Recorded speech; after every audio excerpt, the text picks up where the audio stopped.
Good morning, my brothers and sisters. Welcome to episode number 12 in Be With Me. We're in the book of Titus. We're in chapter 3.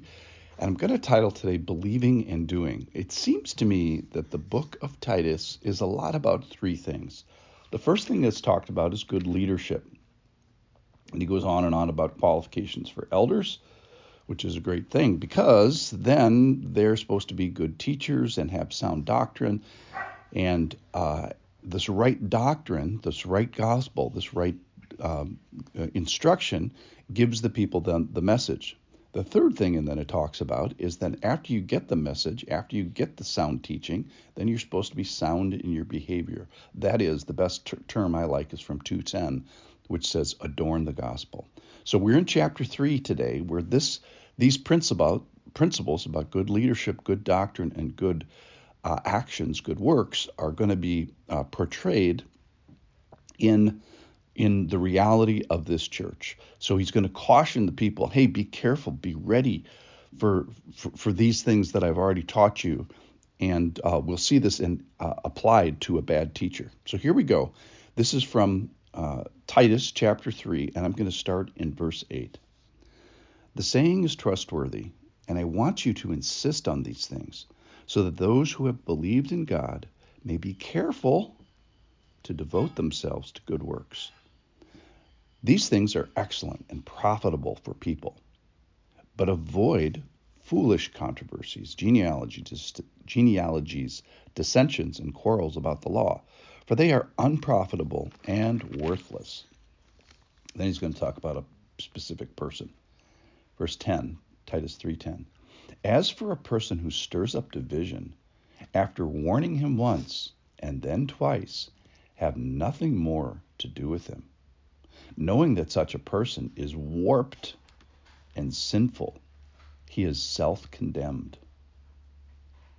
All right, so again, what Titus is about, three things, I think: the right leaders, the right doctrine, and the right words. So the right doctrine is this gospel, which we talked about yesterday, this wonderful and beautiful gospel.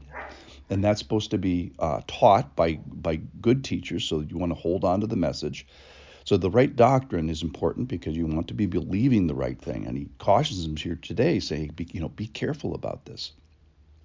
The charge to teachers is to teach the right thing, declare it, and do it confidently with some authority, declaring, rebuking, exhorting, urging.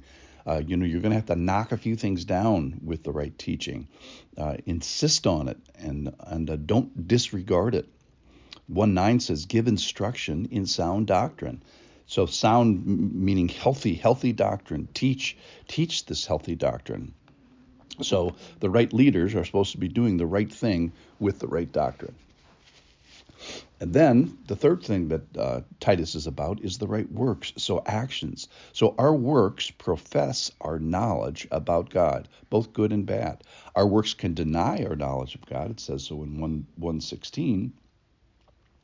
They profess to know God, but they deny him by their works. So that's a bad thing. On the positive sides, that we are to be zealous for good works. 2:14 talks about that.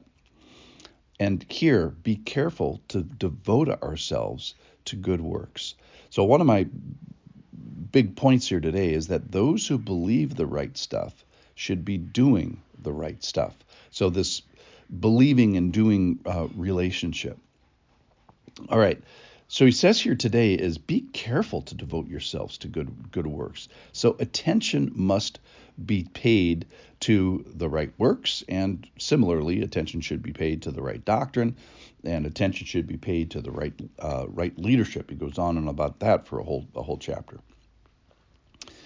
All right, so we can have false leaders, we can have false doctrines, and we can have false works. Verse 9. Talks about false teaching, but avoid foolish controversies. Avoid it. Avoid foolish controversies. Avoid genealogies, dissension, law quarrels, things that are unprofitable. It sounds like they're having, we don't know specifically, this is about as specific as it gets, but it sounds like there's some, historical Jewishness, which is pretty common in some of the other books. So don't be surprised. We had thousands of years of Jewish teaching, and we're probably moving from that to a more Christian orientation. The bad news, however, is that you can have false teachers and false leaders, which result in stirring up divisions and warped and sinful. That means perverted or even dislocated. I like that. Knowing that such a person is warped and sinful. So this dislocated person is going to self-dislocate themselves from the body of Christ. So with these false teachers, they're to be warned once and then warned twice, and then they can even have church discipline. Now, is that to be mean? Well, two things. It's to protect the body. 1 Timothy 5:20 says, as for those, and he's talking about elders, who persist in sin, rebuke them in the presence of all. So they have a public office and they get a public rebuke so that the rest may stand in fear. The other elders can hear and fear. In Galatians 6:1, generally, transgression is the point of transgression discipline is to restore him in a spirit of gentleness. So the motivations here with regards to these false teachers are, number one, protect the flock. So that's kind of unique when you have elder discipline, because you want to protect the teaching, protect the doctrine. And then secondly, restore the person if you can. And if you can't, then like this person, he gets church discipline where he dislocates himself from church fellowship. All right, so the points here today, I think, is number one, be ready to be under good leadership. Be ready to be under the protection of good leadership. Now, that doesn't mean perfect. That, these are human beings we're talking about. The second thing is to be ready to be believing and holding and teaching and training this good doctrine. Be ready to be under the right teaching, sound doctrine, healthy doctrine. And then the third thing is be ready to be adorning the gospel with our actions and our works.